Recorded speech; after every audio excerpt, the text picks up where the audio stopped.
Have you ever played video games before?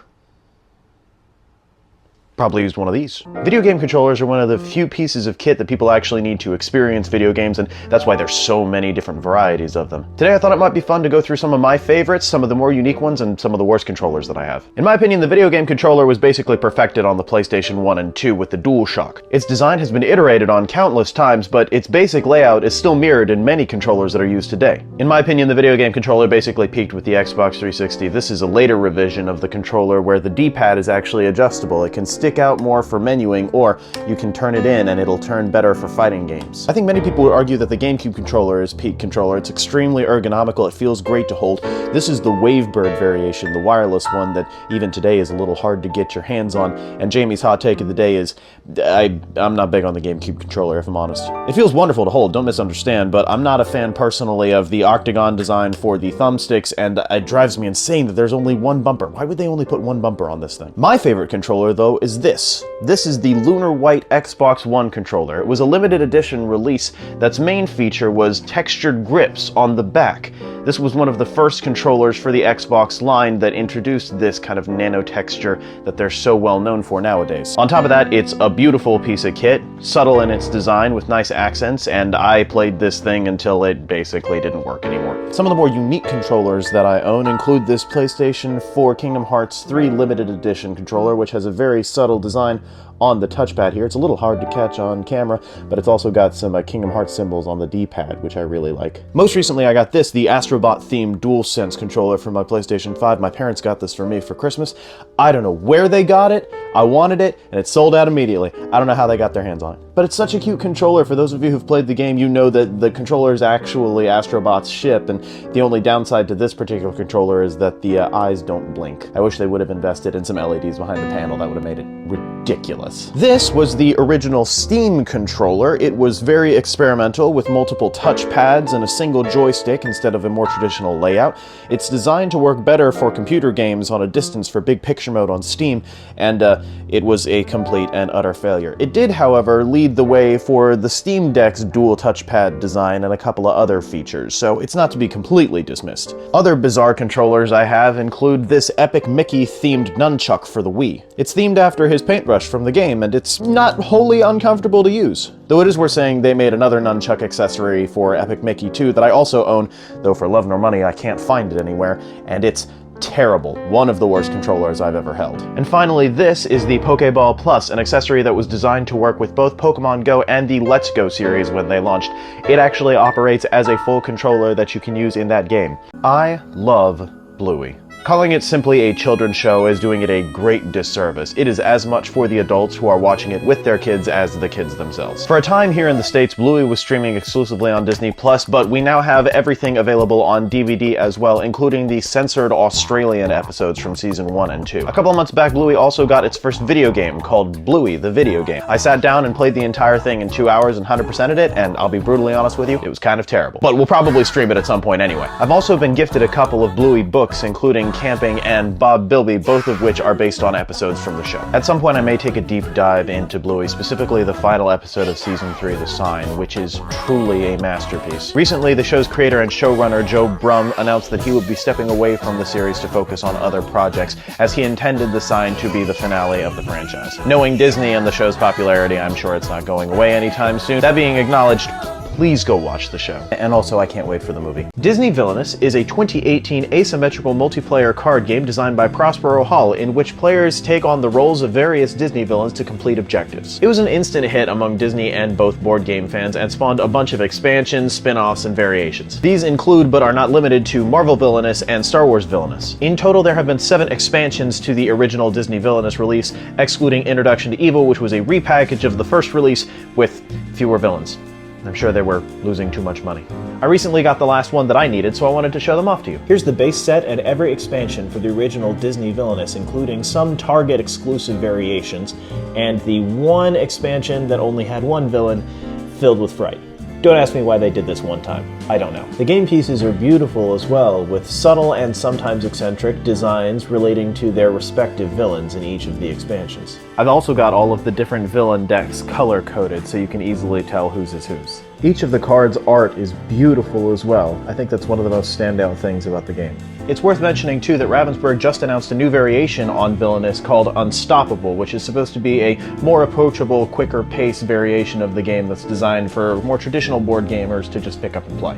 If you're interested in trying Villainous, you can pick up the base game, but it's also worth noting that you can totally just play with the expansions. They're all standalone and you can mix and match as necessary. If there's a particular villain you really want to play or a gameplay style that really appeals to you, just buy that particular expansion and you can get going. Forgive the state of the library. I'm in the process of reorganizing at the moment. Today I wanted to talk to you about one of my favorite video game music series, Prescription for Sleep. Prescription for Sleep is an ongoing jazz video game cover series performed by musical duo Gentle Love, featuring saxophonist Naruhiko Hibino and pianist Ayaki. Their releases are varied and they cover a wide range of video games. Some albums are compilations or have original music, and some albums focus on music from a single video game or entity. For example, I've got a couple of their physical releases that feature music from games like Celeste, Shovel Knight, and Undertale. Most recently, I picked up this vinyl release of Prescription for Sleep Attack on Titan. There are a couple of variants of physical releases that I don't yet have, but I'm hoping to pick them up sometime soon. My personal favorite of all 17 releases that they've done is Volume 2, which I highly recommend you check out on Scarlet Moon's Bandcamp. Scarlet Moon is actually run by one of my old Oblivion friends, Jason Napolitano, and he also produces the music for Prescription for Sleep. If you're looking for something calming to listen to, or you're trying to doze off at night, Prescription for Sleep is a great option. It's my birthday. It's October 1st, 2024, and I wanted to show you the present that I got myself this year. As you are fully aware at this point, I have an unhealthy obsession with the Kingdom Hearts franchise, and I just picked up this Nintendo DSi. This is a Japanese exclusive Kingdom Hearts themed DSi that launched alongside Kingdom Hearts 358 Days Over 2. Yes, that's how you actually pronounce it. It's got this beautiful, subtle design that's very much on theme with Kingdom Hearts. My only real issue with the design, I don't know if you can see it, but it says Copyright Disney on the front. In addition to the system, I also picked up the Japanese version of Days and Recoded. This one you should play. This one's trash. I've decided one of the things that I want to do is maybe take a couple of these shelves and make a Kingdom Hearts themed shrine. So if I do that, I'll put another video up soon and let you take a look at it. You better fucking wish me a happy birthday. Swear to God. If you saw the last episode, you would know that the library is currently in a state of disarray. I'm in the process of reorganizing it, and I'll probably give you all a full tour once it's done. But in the meantime, I wanted to focus on something that I'm really proud of. I made a Kingdom Hearts shrine. I love these games. A lot of these items I've talked about in some capacity before, but several of them I haven't, like this Kingdom Hearts series Ultimania Alpha, which is a Japanese exclusive introduction to Kingdom Hearts 2. There are a bunch of Ultimania books, and someday I hope to get a complete collection of them. I've got all of the games from the series displayed in some capacity. I've got compilations in the back corner here, and several special editions on this side. The deluxe edition of Kingdom Hearts 3, which had this nice steelbook in it. This is the Kingdom Hearts 2.5 limited edition release. Back there is the 3D Mark of Mastery edition. One of the items included in that was this strange case for the original 3DS that I put on my original 3DS. I've also got Kingdom Hearts Another Report, which was a pre-order bonus in Japan for Kingdom Hearts 2 Final Mix Plus, which I also have right up here. I love the cover art for 2 Final Mix Plus, and I didn't realize it at the time, but it's actually in a slipcase. Back here in the corner under the compilations and the original Chain of Memories release, I have a couple of other editions of the games, including several Japanese copies. I'm hoping that at some point I'll get a complete Japanese set of the series. I love this. This has been a thing I've wanted to do for a little while. I actually talked about it in a video a while ago, but this is only going to get bigger. Look forward to it.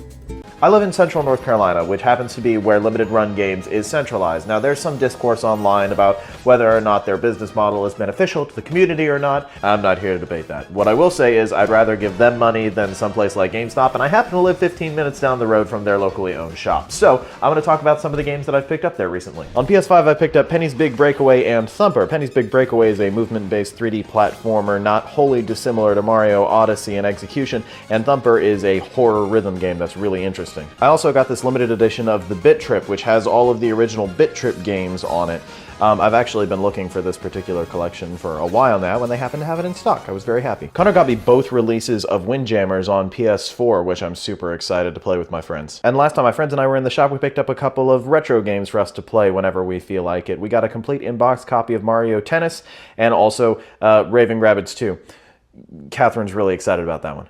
With the recent re-releases of the Sly Cooper trilogy on PS5, I've been going through and 100%ing all of the games for the 4th time. So today I thought it'd be fun to talk about some of my favorite games from my childhood. Sly 1 is an excellent introduction to the series. It definitely feels more like a traditional PS1 platformer than a fully fledged PS2 platformer, but it's incredibly well made, it's perfectly paced, it's a great length, it's silly, it's fun. I highly recommend you play this, and then strap in because the series only gets better from here. Sly 2 Band of Thieves basically expands on Sly 1 in every single conceivable way. Singular linear levels that lead you back to a hub world? No. The entire hub world is the level now. Playing as Murray like 4 times in the entire campaign? No. Now every member of the gang you get to play with in every single hub world. Even the story's a little more fleshed out, but it still builds upon the story from Sly 1. And that leads me perfectly into Sly 3. One of the things this series is best at is building upon its own legacy, which is especially noteworthy because it's a series about legacy. Sly 3 does an excellent job of building on both the story and characters of the first 2 games very intentionally. The outcome of the end of Sly 2 has a profound impact on the entirety of Sly 3. And most missions in Sly 3 feel way more team-oriented than in Sly 2. Most missions in Sly 2, while you can play as all the characters in the gang, feel like they're just one character. Sometimes 2. Most of the missions in Sly 3 you're playing as multiple characters at once. The plot is great, the music is great, it's a phenomenal game. I highly recommend it. Sly 4 Thieves in Time was admittedly a bit of a misstep. I tend to think this is by far the messiest of the 4 Sly games. In terms of gameplay, I still think it's really well polished, but other aspects of it are not quite as good. The art style is pretty dramatically changed. I don't prefer it personally, but that's more subjective. It's still very well executed. And while the story in the 4th game does still build on the same themes of the original trilogy, it makes some character decisions that I do not agree with. Nonetheless, it's still a good game that's worth your time if you like the first 3 games. Just know that it's probably the worst of them. They re-released the original trilogy on PS3 and also on Vita. Some people prefer the remasters, some people prefer the originals. I think they're both really great. Play whatever you can get your hands on. Outside of the mainline games, there have been a small handful of Sly Cooper books, a movie that never happened, a TV show that never happened, and Bentley's Hack Pack, which was a Vita PS3 game that was a compilation of hacking levels featured in Sly 4 that was expanded upon. Sly & Co. have also featured in a couple of other games, including PlayStation All-Stars Battle Royale and PlayStation Move Heroes, and by proxy, in Astrobot. What I am hoping is that the reason that these games are now being re-released on PS5 via emulation is to test the market to see if Sly 5 could be financially viable per PlayStation Studios.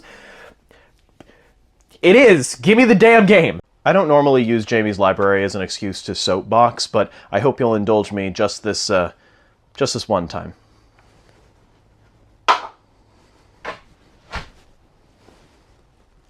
Go listen to Making Mirrors by Godier. Everybody has heard Somebody That I Used to Know, but nobody's listened to the whole album. Go listen to it. It's a masterpiece. It bounces around like 15 different genres. Every single one is excellent. Somebody That I Used to Know is arguably the worst song on the album, and it's still a great song. And yes, this does in fact give me an excuse to show you that I have a signed copy of the CD, so that makes it qualify as an episode of Jamie's Library. Why are you still here? Go listen to the damn album.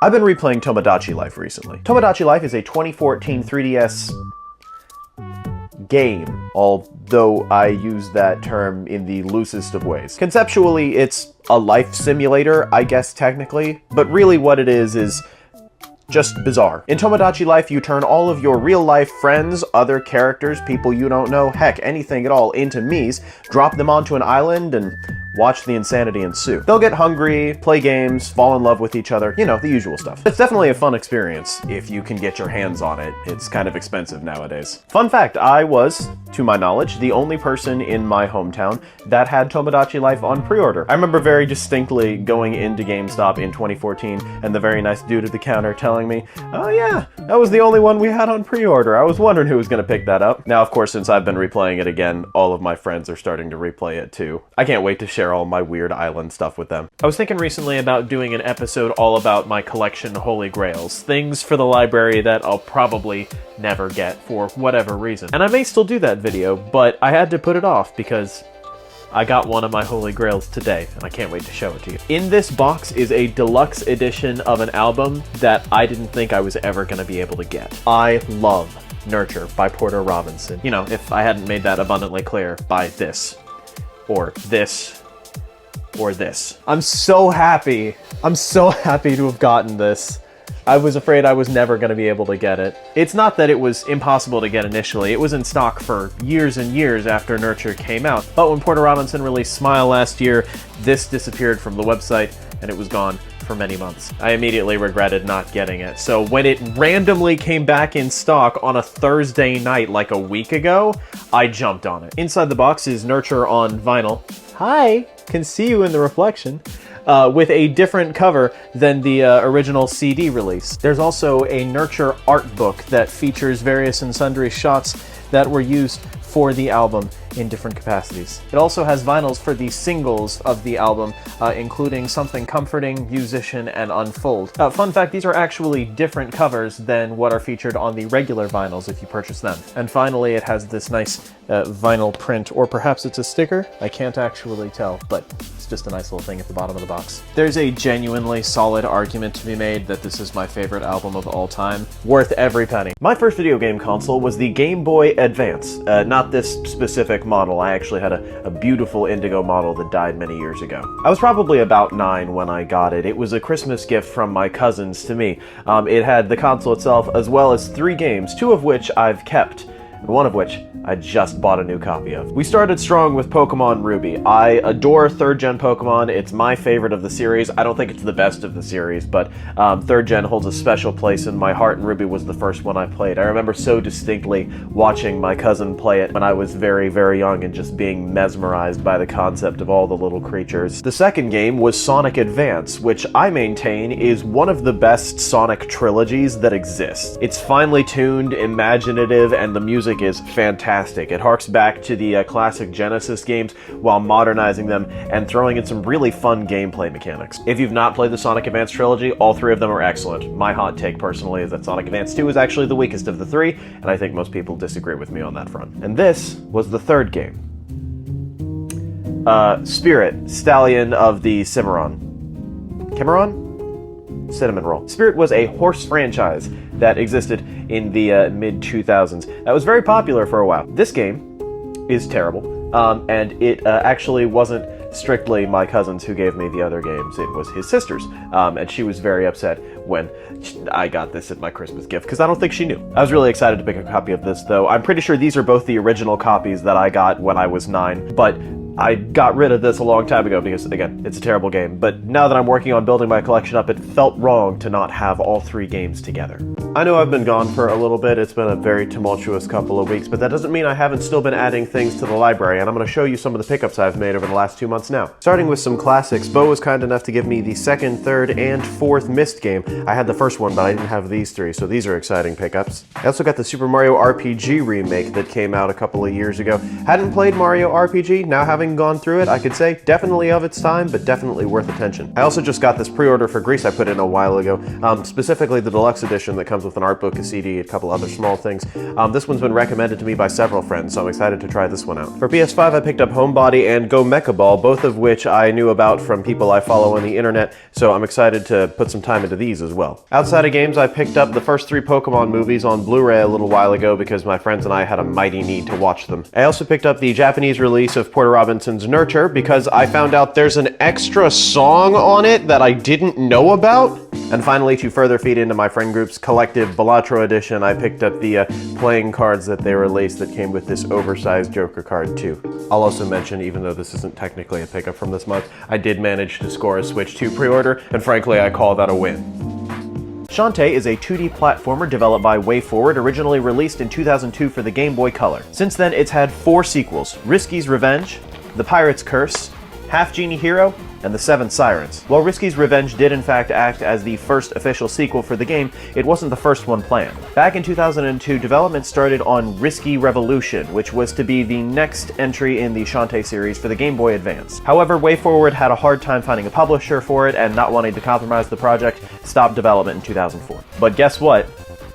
now it exists. Thanks to Limited Run Games, Risky Revolution is out and available for the public. I got the official Game Boy Advance release that came on this beautiful purple cartridge. This is the first new GBA game I've bought in probably 20 years. It's very exciting. This once again falls into the debate about whether Limited Run is beneficial to game preservation as a whole. In this instance, I do think that they are. Releasing a game that wasn't going to see the light of day is a win. For those of you who followed me for the last couple of years, you may be aware that I'm an amateur game designer in my spare time. My friend Connor and I designed Going Up an Elevator card game and released it in 2023. I had a lot of fun working with Connor on this, but this was not the first game that I designed. I've actually designed a couple of games that I think still have potential, and I won't tell you about those, but I'll tell you about two today that have been canceled. The first game I ever designed was called The Spoils of War. It was a social card game designed to encapsulate the feeling of the playground arguments you'd get in an elementary school when you'd argue whether Pokemon or Digimon would win in a fight. Conceptually, it was designed to use old trading cards you had lying around.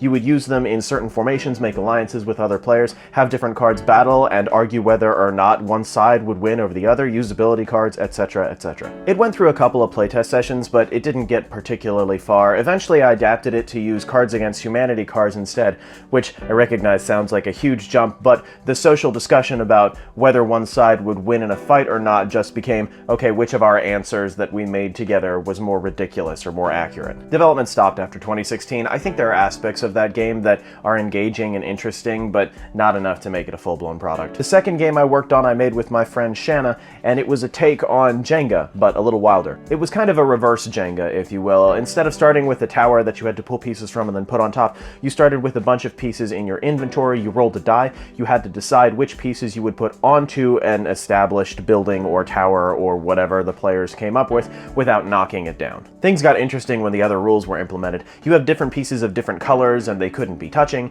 You didn't have to build a perfect tower, you could build whatever structure you wanted. You'd lose points if pieces fell off, but the structure still maintained its stability, etc., etc. We played this a lot in 2020. After work, we'd get together and play this game along with a bunch of other board games, and it was a really good way to spend time with people carefully. If you're at all curious about the rules for these games or you want to try them yourself, I will put them on my Instagram today and you can check them out. I learned a lot from these failed attempts, and I'm sure I will continue to learn more in the future, but you can believe more games from me are coming. Pac-Man came out 45 years ago today. I don't know if you know this about me, but I actually mastered Pac-Man.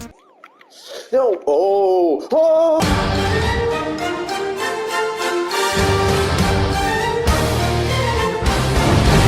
So I may or may not have splurged a little bit and gotten these.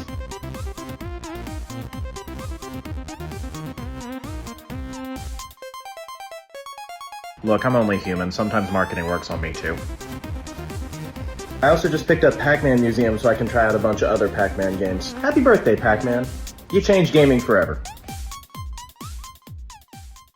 I think one of the things that people who see this gigantic collection behind me assume about me is that I love merchandise, and honestly, that's a pretty fair assumption. But believe it or not, they're kind of wrong, even if the shelf above my board game section may suggest otherwise. Most of those items were either gifts or free. If I purchase merchandise, so to speak, I generally want it to have some kind of function. It falls very much in the same line as when I buy collector's edition of games. I would prefer that they have extra content as opposed to like figurines. So today I thought it'd be fun to show you some of the YouTuber merchandise that I have. I almost never buy YouTuber merchandise, so this is kind of a select group. Starting with this, The Academic from Tolarian Community College. I love Magic the Gathering. I think Tolarian Community College is one of the best channels to talk about the state of the game, and so naturally when they announced that they had come out with a card storage box, I had to pick it up. You can hear the dice rattling around. It's a really well-constructed box with a top that's completely removable and can snap onto the bottom for easy storage. It's got 2 card holder slots that can hold commander decks or standard decks, more than one single sleeve deck, what have you. It's got a dice tray up top here and several drawers that are removable down below as well. I generally use this when I'm going somewhere and I want to bring a couple of decks with me. I can throw this in my bag or in my trunk, honestly, and it'll hold on just fine. Staying in a similar vein, I've also got a copy of Joking Hazard from Cyanide and Happiness. This game falls into the Cards Against Humanity category, where it's a social game about trying to make people laugh. Generally, this one is pretty entertaining. I think Cyanide and Happiness is very funny, assuming, of course, that you're into that kind of humor. It's definitely not for everybody. I've also got Homebody, the game published by the YouTube channel Game Grumps. This is actually the third game that they've released, the first two being Dream Daddy, a dad dating simulator, and Soviet Jump Game, but neither of those got physical releases. Homebody did, and you know my thing about physical releases. Recently, I picked up this fully Ramblematic Season 1 Blu-ray set. After the collapse of The Escapist, a bunch of people who contributed to that website formed Second Wind and started running their outlet independently. This contains every episode of Fully Ramblematic from the first season, as well as some bonus content, and I bought this because I want to support the vision that they have of independent media. Arguably, my favorite YouTuber is Kedicarus. He's completely chaotic, and he comes out with one video every like 9 months, but I adore his content. Not long ago, he came out with this collector's box that has a whole bunch of stuff in it, including pins, stickers, posters, and the like, but most importantly, it has this Blu-ray set with a bunch of behind-the-scenes content from his channel. Even the box itself is pretty neat. It has a bunch of inside jokes all over it associated with different videos. My friend Julian got me this really beautiful Dirty Laundry bar set that I use very regularly. I love how pretty this shaker is, and all of the accessories match it. And finally, he also got me this very amusing shirt from YouTuber Simon Whistler. I don't actually watch this channel, but my friends and I have this running joke where I'm a cult leader and they're all part of the cult, and it's been going on for decades at this point. I even have a trophy to prove it. Today we're leaving my library, and we're going to my bar. Come on. Welcome to my bar! For those who don't follow me on other social media platforms, you may not know that I practice bartending casually. I used to do it professionally, but I now manage restaurants, and so I enjoy doing this in my spare time. And one of the things that I really love are different bar books, and I wanted to show you a couple that I have in my collection today. Some of these I've shown before, like Karmatrine Dream, which is a very interesting collection of bar drinks as inspired by the game Valhalla Cyberpunk Bartending Action. I've also got The Art of the Bar by Jeff Hollinger and Rob Schwartz. It's this beautiful bar book that has different recommendations and recipes, but it's just beautiful to flip through. Up on this small shelf up here, I've got a couple others, including the Beer Bible, which has lots of interesting information about different types of beer, Whiskey Cocktails, which is a nice leather-bound copy that my friend Julian got for me, and I've got this Ultimate Bar Book, which is pretty much strictly recipes, not wholly dissimilar in style from the Mr. Boston books that are quite famous for bars. This little one right here is actually my personal handwritten bar notebook. Whenever I'm working on recipes or something, I write them down in here. If you ever want to see me work on bar stuff, I pretty regularly put bar videos on my TikTok page, which you can follow in the link below. Now that I've added the Switch 2 to the library and played around with it for a couple of days, I wanted to share some initial thoughts I had about it, some things I really like and some things I really don't. I think it's worth acknowledging up front all of the great quality of life decisions that were made in terms of improving the hardware. The new Joy-Cons are far more comfortable to use than the original ones, and the mechanism for getting them on and off the console is so satisfying. The new kickstand is miles better than the original Switch, although I think there's an argument to be made that the OLED stand is better. And personally, I don't actually have an issue with using the Express micro SD cards, though honestly I would have liked it if Nintendo had followed Sony's steps and done something like the PlayStation 5, where you can play PlayStation 5 games on the console's internal storage and still play PlayStation 4 games on external hard disk drives. It would have been nice if you could play Switch 2 games on the internal storage and regular Switch games on a regular micro SD card. In terms of software, it's an incredibly familiar system, though there are some strange omissions that I think would have made the Switch 2 much better. For example, the lack of an achievement system still boggles my mind when every other platform on the planet has one. It still drives me insane that I can only see the playtime of the 20 most recent games that I've played. I think the virtual game card system is a net positive. Being able to share digital games even temporarily is a good thing, though I will also say that I think that the game key cards that Nintendo has introduced are a net negative. So, you know, some other small decisions that I really like include the fact that you can limit the battery capacity to 90% to help with the longevity of the battery life of this thing. I am so glad that Game Share is here. DS Download Play was one of the best things about the DS, and I'm glad we've got an equivalent back on this. I'm also glad they'll let you group software together now. That seems like an obvious thing that wasn't there before. Overall, I've been pleased with the experience so far, but time will tell how well this thing holds up. I'll get Kirby Air Riders, I'll get the new Donkey Kong game. I'm really looking forward to trying out out Bravely Default. It's Michael's favorite game, and I haven't played it yet, so I'm looking forward to trying it on this. I'd love to know your thoughts if you've got a Switch 2 already. Tell me what you think. Oh, and Mario Kart World is lots of fun, and I'm gonna put 100 hours into it, just like I put into 8 Deluxe. Last night, my friend Denise and I went and saw a local production of Peter and the Starcatcher. It's a prequel to the commonly accepted story of Peter Pan as adapted to stage by Rick Elise. Originally, though, it was a children's book written by famed humorist Dave Barry and Kingdom Keepers author Ridley Pearson. Its story tells the origins of how Peter became Peter Pan, how Captain Hook became Captain Hook, how Neverland became Neverland. It's all very imaginative. The book was successful enough to warrant 4 sequels: Peter and the Shadow Thieves, Peter and the Secret of Rundoon, Peter and the Sword of Mercy, and The Bridge to Neverland, all of which I've recently added to my collection. The story of Peter and the Starcatchers is extremely entertaining. I think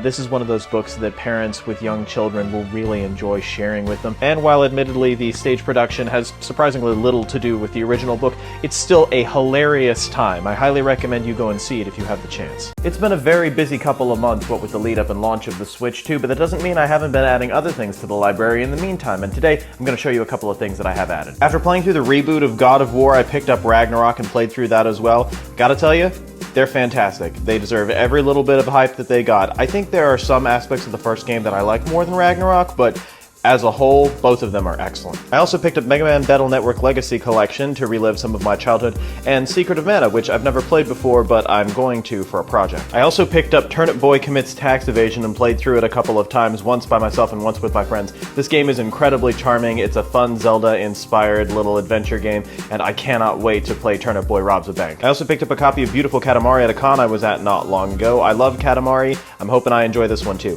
Finally, I picked up Bravely Default, which is Michael's favorite game. I haven't played this one before. I bought it because I'm going on a trip soon, and yes, I know it's a game keycard. We're gonna have a discussion about that shortly. I haven't picked up a whole lot of things outside of games the last couple of weeks, but I did pick up Reflections by Imagine Dragons, which has a bunch of demo songs that they recorded during the Smoke and Mirrors era, which was, in my opinion, arguably their best. Those of you who followed me for a little while are probably aware that there was a period of time not that long ago where I was really obsessed with getting all of my data in order. I actually made a whole video about it if you want to watch it. And while I still am very cognizant of how I manage my data, I am a little less obsessed with it now than I used to be. But that doesn't mean I'm not still actively archiving all of my information. While I still actively use both short and mid-term data storage solutions for projects that I'm actively working on or have recently finished, for projects that are a little bit older, I've now invested in MDisk. MDisk is a take on the DVD, Blu-ray, and Blu-ray BDXL formats originally introduced back in 2009. It is an archival first format designed to last 1,000 years in pretty much any temperature that you can imagine, and it does so using a layer of carbon material that doesn't decay or oxidize. While it is by no means the most popular archival format at this point in time,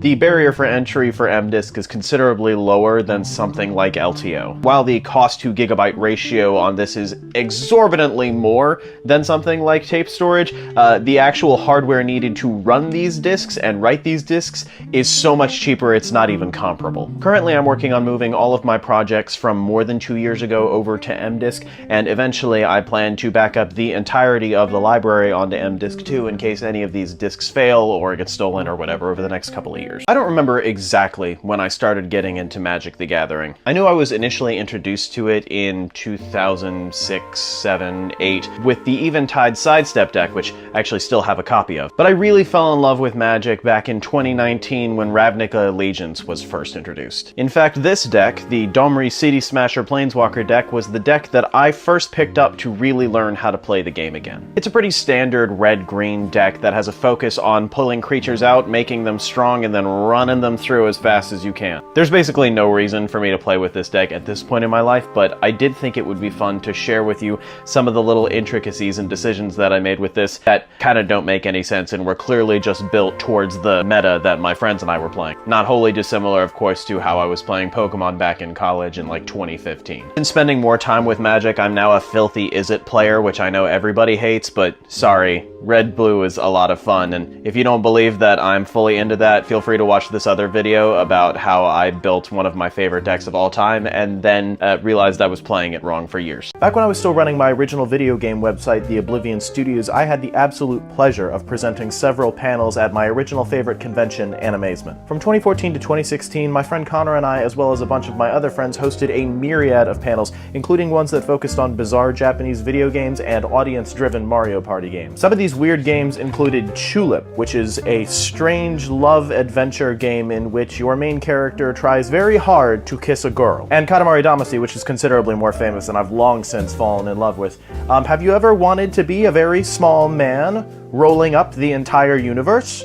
Boy, do I have the game for you. Since then, I haven't presented anything at any conventions for various and sundry reasons, but I'm doing one now. I am thrilled to announce that I will be presenting a Kingdom Hearts lore panel at GalaxyCon 2025. It'll be on Sunday, July 27th at 6:45 in room 301B. I know it's the last day of the convention, but if you're looking for something fun to come do, come see me. I'm super excited. I hope to see you there. The Silent Patient is the debut thriller by author Alex Michaelides. The Silent Patient came out in 2019 and grew to popularity on Book Talk, and unlike a lot of books on Book Talk, I actually think this one deserved it. It's an incredibly well-built thriller with a lot of twists and turns. It's not the hardest to predict necessarily, but it's so well built that I kind of don't care. It is also, in my opinion, the best of the 3 novels that he has written so far. After a famed artist violently murders her husband, she falls silent, and criminal psychologist Theo decides to find out why. His second book, The Maidens, I actually read third, and I'm kind of glad that I did because it has, in my opinion, the weakest story of the books he's thus far written. After the tragic loss of her husband, group therapist Mariana visits Cambridge University to see her niece Zoe, who recently lost a friend due to a murder. She finds herself wrapped up in this story, and while the execution of it again is pretty consistent, I have a much harder time getting behind the resolution of this book. It's not bad, but it is considerably less interesting than The Silent Patient. And while I do think that The Maidens has the weakest of the 3 stories, I do think it's a better book than his third entry, The Fury. When I say better book, I mean The Fury and its plot would lend itself much better, in my opinion, to a film adaptation, which makes sense because it was originally being written as a film. Elliot Chase, the narrator, tells the story of how he and his friends end up on a Greek island and how a murder takes place there. A lot of aspects of The Fury feel a lot more like The Silent Patient to me, and I think part of that's because it's self-aware enough to know that you're here for the journey, not the destination. I do think that all 3 of these books are worth your time and consideration if you enjoy mystery and thrillers, and I'm excited to see what Alex Michaelides does next. One of my favorite multiplayer party games is called Keep Talking and Nobody Explodes. It's an asymmetrical multiplayer game in which one person has to disarm a bomb, but they can't see the instructions on how to do so, and the other player has instructions on how to disarm the bomb, but they can't see the bomb. It's very lighthearted, it's very silly, and it gets very intense. But you might be thinking, hey, if this is an asymmetrical game in which 2 players have to play, but there's only one screen, how exactly does that work? That's where this comes in. I printed out the bomb defusal manual from the game and binded it so that we could play basically whichever version of the game we want at any given time. Inside the binder, I have all of the instructions for how to defuse different parts of the bomb, as well as a notepad because it becomes basically essential on higher levels of the game. This manual is free to print out on the Keep Talking game website. You can set it up in a way that works best for you physically if you choose to do so. Some of the most fun I've ever had playing games with my friends has come out of this game, and if you haven't played it before, I cannot recommend it enough. It's available on console, PC, mobile, basically anywhere you might want to play it. Mastermind is a 1970 code-breaking game developed by Mordecai Mirowitz that's based on an earlier paper game called Bulls and Cows. It's a relatively simple game in which one player selects a sequence of 4 colors, and another player is tasked with figuring out what that sequence is by using clues and elimination. This particular iteration of Mastermind was actually meant to mimic the oldest version of the game that anybody has access to. The board itself was actually made using the oldest surviving plastic mold for Mastermind. I think about Mastermind pretty regularly, not only because it's a great game, but also because my friends and I still play WORDLE basically every day, and that's just a twist on the same formula. I don't know how popular WORDLE still is, but we still have fun with it. There is something special about playing with an actual board in front of you, though. Obviously, the game stemmed from a pen and paper game, but I really love sitting down and playing Mastermind. It's been a little while since I've done an update on some of the pickups I've made for the library, so I wanted to share a few more with you. Do note this time around things may be a little bit unique. It's because I got a lot of donations from friends in the last couple of months and I wanted to share, so here you go. Starting with games, I picked up Yu-Gi-Oh! The Early Days Collection and the Metal Gear Solid Master Collection Volume 1 for the Switch. I played several Game Boy Advance games that were Yu-Gi-Oh! Themed when I was a child, and they're included on this collection, so I was excited to re-experience them. And I've never played played Metal Gear before, so I'm hoping to get some experience there. For the Switch 2, I picked up No Sleep for Kaname Date, the third Somnium Files game, and Donkey Kong Bananza, both of which I have played through. Bonanza was wonderful, although I do think that its comparisons to Mario Odyssey doesn't really do it any favors. And No Sleep was arguably the worst of the three Somnium Files game. It was certainly the least impactful to the overall plot, but I still had a generally good time. I was so excited to see that I could finally pick up a copy of Kids on Sight. This was an early Sega CD game that limited run re-released for PS4, and I'd been dying to play it with my friends. It's so stupid. We had a great time. If you can find a ROM of this somewhere legally, I highly recommend that you give this a shot. And then a couple of oddballs. I got the Wild Thornberry's Animal Adventures for the original PlayStation, and the Incredibles PC ROM Print Studio, which I am tempted to do an entire video about. For movies and TVs, I got Hoodwinked and the Hoodwinked bonus disc.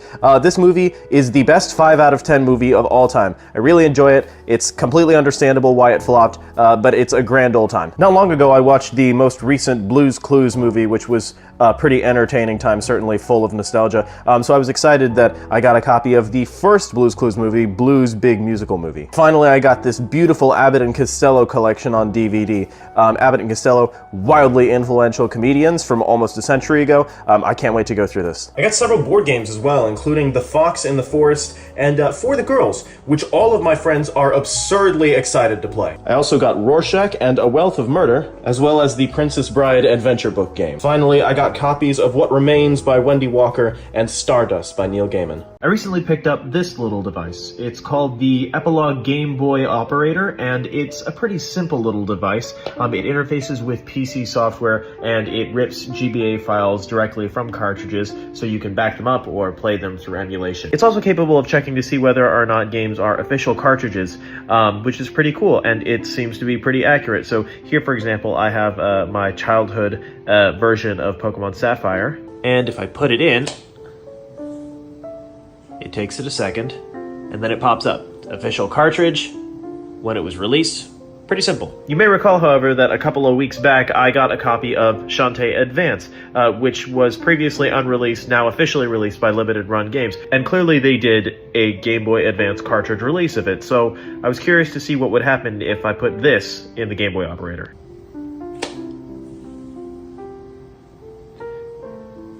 Apparently it reads it as Crouching Tiger, Hidden Dragon?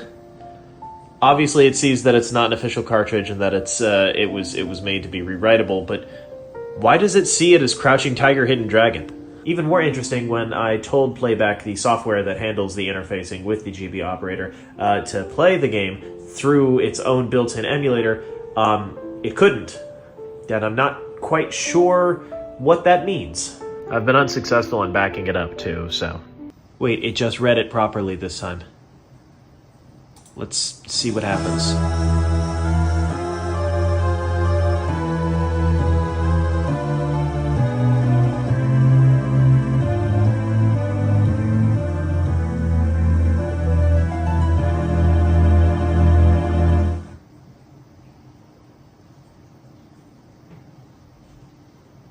Well... it sure is trying its best. Huh. If anybody has any insight as to why this particular cartridge is reading as Crouching Tiger, Hidden Dragon, or why the program can't run it, I would love to know. Let me know in the comments down below. Today is September 11th, which is a day of remembrance for those who lost and gave their lives during the horrible terrorist attack on the Twin Towers in 2001. It was a very dark and influential moment in US history, but the United States was not the only country that was directly affected by the attack. Today I want to highlight one of my favorite pieces of art ever. Come From Away. Come From Away is a single-act stage production that tells the story of the United States closing its airspace during 9/11 and how 38 planes carrying all sorts of people were diverted to Newfoundland, Canada. It is hard to do this musical justice by just speaking about it. It is heartbreaking, hopeful, and entirely human. The entire cast is about 14 people, all of whom play 4 or 5 characters that they switch between seamlessly. The set production is incredibly minimal, and the music is absolutely fantastic. I understand, of course, that a musical about 9/11 sounds kind of strange, but God, it's so fantastic. The Broadway production is available to stream on Apple TV+. Last week I mentioned that I picked up this, the Game Boy operator by a company called Epilogue. It allows you to rip ROMs from Game Boy games for use in emulation, and it checks validity of cartridges. What I didn't talk about was how I'm using this. I love the 3DS. This is actually my third model. It's the Pikachu New 3DS XL. I put a whole lot of time into this thing, and I occasionally still pick it up for little romps, but this isn't actually the model of 3DS I've been using recently. This is a regular new 3DS XL that I hacked. I installed a custom OS that allows for homebrewing and custom themes, among other things. At some point I'd like to get some different faceplates and maybe mod it to have Bluetooth headphone capability and a USB-C port, but for now, this has been great. And it's on this 3DS that I'm currently going through my Game Boy library. Right now I'm deep in Pokemon Emerald and I am having a wonderful time. It's been a very long time since I've played Emerald. There's custom software on PC that will allow you to inject legally acquired ROMs onto a 3DS. And that is exactly what I did. I'm gonna leave a link down below to a channel that helped me navigate this terrain. It's surprisingly easy once you get started with it. This has been my gaming device of choice recently and will probably remain so for the next couple of weeks until the new Sonic racing game comes out. I'm so excited about that.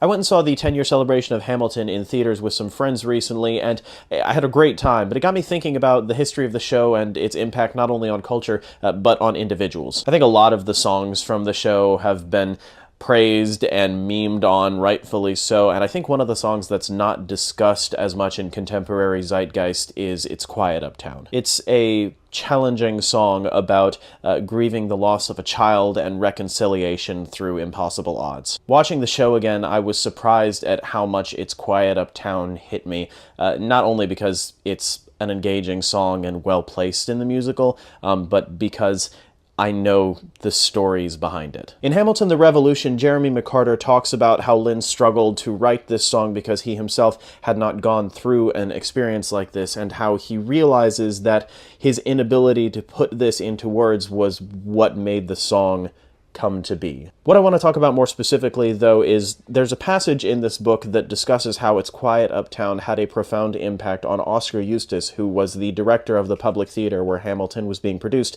as well as his wife Laurie, who had recently lost a child during the production of the show. I'd like to share some of that passage with you now. I'll paraphrase to keep it concise. The mystery of what lies beyond words, the unfathomable action of grief, are things that everyone associated with Hamilton reckoned with, and not just because the show explores them. On November 16, 2014, Oscar and Laurie Eustis's beloved son Jack died. He was 16 years old. 2 weeks later, the full company assembled for the first sing-through of the show. Only a few people in the room had seen Oscar and Laurie since Jack's death, so there were greetings, hugs, and condolences. Hearing It's Quiet Uptown for the first time since their unimaginable loss was bound to be wrenching. There was one thing that the Hamilton Company didn't know that day. When Lynn had learned of Jack's death, he had sent an email to Oscar and Laurie expressing his deepest condolences. He also sent the demo recording of It's Quiet Uptown. If art can help us grieve, can help us mourn, then lean on it, he wrote. If they preferred to delete the song, he would understand. In the rehearsal studio that afternoon, nobody knew that It's Quiet Uptown was the only song Oscar and Laurie had listened to in their first week of mourning. They listened to it every day. The day I'm filming this is October 1st, 2025, my 29th birthday, and I thought today it'd be fun to show you some of the gifts my friends got me that I'm adding to the library because they know me really well. My friend Kat got me the first volume of Myrtle, which is a book series I had my eye on already. I don't know how she knew that. It's basically a deduction and logic puzzle book that's mystery inspired. I'm really excited to try this one out. Bo got me this copy of Monty Python and the Quest for the Holy Grail for Windows 3.1. Did y'all know that there's like 20,000 Monty Python video games? Because I didn't.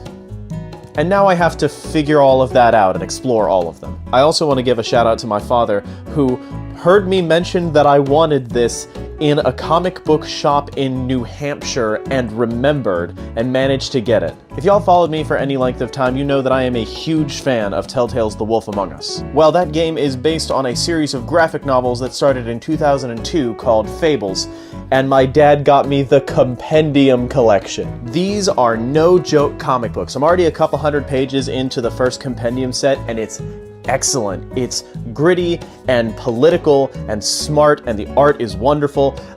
It may take me a little while to get through it all, but I'm really excited.